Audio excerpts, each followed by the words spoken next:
Hello my dear students, once again welcome back in my YouTube channel. आज से हम लोग क्लास 10th का फर्स्ट फ्लाइट के बुक के सारे चैप्टर्स पढ़ने वाले हैं। पहला चैप्टर है हमारा अ लेटर टू गॉड, यानी कि भगवान को एक पत्र। इस चैप्टर में बच्चों लेंचो नाम के एक किसान की कहानी है जिसका फसल पूरी तरह से बर्बाद हो जाता है, तो भगवान को पत्र लिखता है 100 पैसोस मांगने के लिए, है ना। तो चलिए देखते हैं हम लोग आगे स्टोरी में कि क्या उसका पत्र भगवान तक पहुंच पाता है या नहीं। अगर पहुंचता है तो 100 पैसोस उसे मिलता भी है या नहीं। तो बिफोर यू रीड बोलता है कि दे से फेथ कैन मूव माउंटेन्स। लोग कहते हैं कि जो विश्वास होता है उससे वो पर्वतों को भी हिला सकता है। But what should we put our faith in. लेकिन हमें अपना विश्वास किस में रखना चाहिए, है ना। दिस इज़ द क्वेश्चन, यही वो सवाल है। दिस स्टोरी, ये कहानी की डेलिकेट पोजेस जो बड़ी ही कोमलता से प्रस्तुत करती है, यानी कि दिखाती है कि हमें अपना विश्वास किस पे रखना चाहिए। तो Lencho is a farmer who writes a letter to God. Lencho एक किसान है जो भगवान को एक पत्र लिखता है when his crops are ruined, जब उसका फसल पूरा बर्बाद हो गया होता है। आस्किंग फॉर 100 पैसोस, भगवान से 100 पैसोस मांगने के लिए। डज लेंचोस लेटर रीच गॉड, क्या लेंचो का पत्र जो है वो भगवान तक पहुंच पाता है। Does God send him the money, क्या भगवान जो है उन्हें पैसे भेजते हैं। Think what your answers to this question should be, सोचिए कि इन सवालों का जवाब आपका क्या होगा। एंड गेस, और अंदाज़ा लगाइए, हाउ द स्टोरी कंटिन्यूज, कैसे ये कहानी आगे बढ़ी होगी। ओके, तो देखिए बच्चों फर्स्ट पैराग्राफ से हम लोग को पढ़ना है। तो पहला बोलता है द हाउस, यानी कि लेंचो का घर। तो the house the only one in the entire valley, यानी कि उस संपूर्ण घाटी में एकमात्र लेंचो का घर था। Set on the crest of a low hill, जो एक छोटी सी पहाड़ी की चोटी पर बसा हुआ था, यानी कि स्थित था।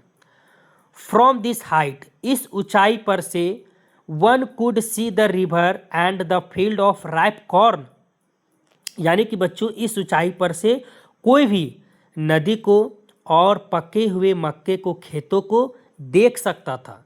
डॉटेड विद द फ्लावर्स, जो फूलों से भरे हुए थे। That always promised a good harvest, जो हमेशा एक अच्छा फसल होने का प्रॉमिस करते थे, यानी वादा करते थे। The only thing the earth needed was a downpour और एटलीस्ट अ शॉवर। देखिए बच्चों, डाउनपोर का मतलब होता है तेज बारिश, यानी मूसलाधार बारिश, और शॉवर का मतलब होता है हल्की बारिश। तो जो धरती थी, अर्थ का मतलब यहाँ पृथ्वी नहीं समझिएगा, धरती। तो धरती को केवल अब एक चीज की जरूरत थी, वो थी तेज बारिश या तो एक हल्की बारिश। Throat the morning Lencho who knew his fields intimately, है ना। सुबह से लेंचो जो अपने खेतों को बहुत ही अच्छी तरीके से जानता था। हैड डन नथिंग किल्स, सुबह से लेंचो कुछ भी नहीं किया हुआ था, बट के सिवाय see the sky towards the north east, यानी नॉर्थ ईस्ट की तरफ वो आसमान को केवल देख रहा था। Now we are really going to get some water women. Women यहाँ पर उसकी पत्नी के बारे में बताया गया। तो बोलता है कि now we are really going to get some water women, अब सचमुच में हम लोग को पानी मिलने वाला है।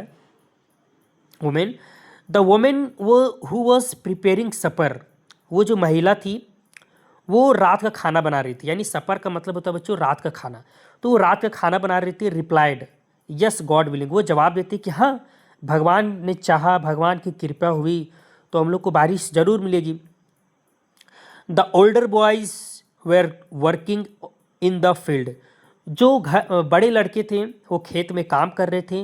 While the smaller ones were playing near the house, और जो छोटे बच्चे थे, छोटे लड़के थे, वो घर के पास में ही खेल रहे थे।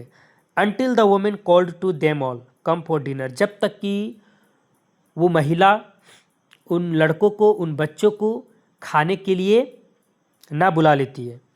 It was during the meal that, मतलब कि भोजन का ही समय था जस्ट एज बिल्कुल वैसा ही जैसा ने लेंचो हैड प्रिडिक्टेड, लेंचो ने अनुमान लगाया था, big drops of rain began to fall, है ना, बारिश की बड़ी बड़ी बूंदें गिरना स्टार्ट हुई। इन द नॉर्थ ईस्ट, उत्तर पूर्व में, huge mountains of clouds could be seen approaching, है ना, ह्यूज माउंटेन्स ऑफ क्लाउड्स यानी बादलों के बड़े बड़े पहाड़, कुड बी सीन अप्रोचिंग आते हुए देखे जा सकते थे। The air was fresh and sweet, यानी जो हवा थी बिल्कुल ताज़ी थी और मधुर थी। The man went out for no other reason than to have the pleasure of feeling the rain on his body. अब जो मैन यानी जो लेंचो था, बिना किसी कारण का वो अपने घर से बाहर निकल जाता है सिर्फ उस बारिश की बूंदे को अपने शरीर पर महसूस करने के लिए। And when he return he exclaimed, और जब वो वापस आता है ना, वह जोर से कहता है, this aren't raindrops falling from the sky, ये जो आसमान से गिर रहे हैं बारिश की बूंदें, ये केवल रेनड्रॉप्स नहीं है, दे आर न्यू क्वाइंस, है ना, ये एक नए सिक्के हैं। The big drops are 10 cent, Lencho कहता है कि जो बारिश की जो बड़े बड़े बूंदे हैं वो 10 सेंट्स के हैं। And the little ones are 5, और जो छोटे बूंद हैं वो 5 सेंट्स के हैं।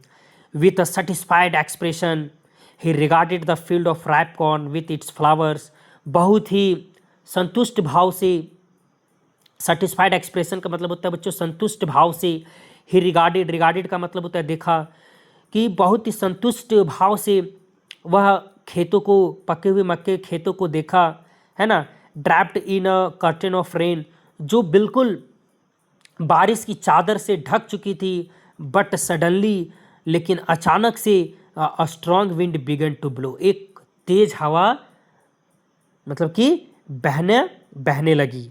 अलॉन्ग विद द रेन, बारिश के साथ साथ। Very large hailstone began to fall, और उसके बाद यानी कि बड़े बड़े ओले के पत्थर गिरना स्टार्ट हुए। This truly did resemble new silver coins, और ये जो हेलस्टोन्स थे वो बिल्कुल, है ना, सिल्वर क्वाइंस के जैसा लग रहे थे। The boys exposing themselves to the rain ran out to collect the frozen pearls, अब जो लड़के थे, है ना, इस बारिश के कारण से उसे घर से बाहर निकलने का मौका मिल गया, है ना, वो घर से बाहर निकल के दौड़ पड़े to collect the frozen pearls, उन जमे हुए मोतियों को इकट्ठा करने के लिए। It is really getting bad now exclaim the man, अब जो लेंचो कहता है कि ये तो बहुत ही बुरा हो रहा है। I hope it passes quickly, आशा करता हूँ कि ये बहुत जल्दी ही चला जाए। It did not pass quickly, लेकिन ये जल्दी नहीं गया बच्चों। फॉर एन आवर, लगभग 1 घंटा, the hell rained on the house, है ना, उस घर पर उस ओला की बारिश होती रही। द गार्डन, बगीचा में होती रही। हिल साइड, पर्वत पर, है ना, कॉर्नफील्ड, मक्के खेतों में। ऑन द होल वैली, यानी संपूर्ण घाटी पर 1 घंटा तक मतलब हेलस्टोन की बारिश हुई। द फील्ड वॉज वाइट, है ना, जो खेत था बिल्कुल वाइट हो चुका था उस हेलस्टोन्स के कारण से, बिल्कुल सफ़ेद हो चुका था। As if covered with salt, मानो जैसे मतलब नमक से वो ढका गया हो, साल्ट से मतलब कि वो कवर्ड हो गया हो। Not a leaf remained on the trees, पेड़ पर एक भी पत्ते नहीं बचे थे। The corn was totally destroyed, जो मक्का जो था बिल्कुल पूरी तरह से बर्बाद हो चुका था। The flowers were gone from the plants, जो प्लांट्स थे उन पर से जो फूल लगे हुए थे, जो छोटे छोटे मतलब जो फूल थे वो गिर चुके थे। Lencho soul was filled with sadness, Lencho का जो आत्मा था बिल्कुल दुख से भर गया था। When the storm had passed, जब स्ट्रॉम गुजर गया मतलब चला गया, वो तूफान चला गया। He stood in the middle of the field and said to his sons, वह अपने खेतों के बीच में खड़ा हो गया और अपने बच्चों से, अपने बेटों से कहा कि अ प्लेग ऑफ लोकस्टस, यानी टिंडियों का झुंड, would have left more than this, यानी इससे ज़्यादा हम लोग के लिए छोड़ देता। यानी ना बच्चों, ये जो लेंचो है ना, वो टिंडियों से और हेलस्टोन से कंपेयर कर रहा है कि जो हेलस्टोन्स आया था उसके खेत को पूरी तरह से बर्बाद कर दिया था। तो उसका कहने का मतलब था कि जो टिंडिया भी अगर हमारे खेत को बर्बाद करना चाहती, अगर बर्बाद करती, तो इतना ज़्यादा बर्बाद नहीं करती, कुछ ना कुछ तो वो हमारे लिए छोड़ ही देती। लेकिन ये हेलस्टोन्स एक भी चीज़ नहीं छोड़ा, पूरा खेत को ही बर्बाद कर दिया। ये उसका कहने का मतलब था। The hail has left nothing, वह ओला कुछ भी नहीं रहने दिया था। This year we will have no corn, इस साल हम लोग को कोई भी मक्का नहीं मिलेगा। That night was the sorrowful one, वो रात बिल्कुल दुख वाली रात थी। All our work for nothing, हमारी सारी मेहनत बेकार चली गई। There's no one who can help us, ऐसा कोई नहीं है जो हमारी मदद कर सकता है। We will go hungry this year, इस साल हम लोग भूखे रह जाएंगे। तो बच्चों ये पार्ट 1 था। पार्ट 2 में हम लोग इसके आगे कहानी पढ़ेंगे, है ना। तो आप इस कहानी को देखिए, इस वीडियो को देखिए, समझिए। कोई डाउट होता है तो कमेंट बॉक्स में पूछिए, है ना, ताकि मैं उसका आंसर दे सकूं।